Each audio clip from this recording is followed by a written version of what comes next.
Escanteio para cobrança, Cascata, vem bola na área, passou para todo mundo!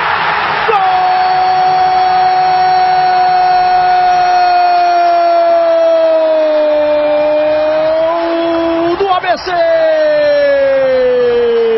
Lins, número 11! Os 3 jogadores do Guarani parece que ensaiaram ali, né? Estão ali com a cabeça baixa, conversando, imaginando de repente alguma jogada ensaiada. Aliás, eu sinto falta de jogadas ensaiadas, né? Quase não existem cobranças de faltas nos clubes brasileiros. Felipe com o pé direito, um pouquinho mais atrás o Aislan. E de pé esquerdo o João Paulo. A arbitragem autoriza. Pelo jeito é João Paulo com o pé esquerdo.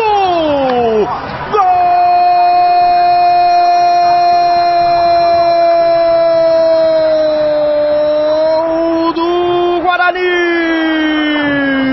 João Paulo, pra alegria do torcedor do Guarani que comparece aqui no Frasqueirão, por todos os ângulos para você curtir. Que categoria do João Paulo, de pé esquerdo. O goleirão foi na bola, mas nada pôde fazer.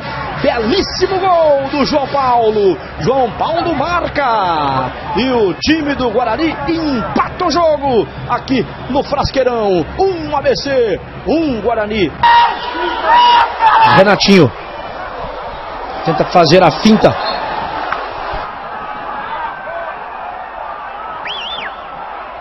Em Minas, Boa Esporte 0, Americana 0.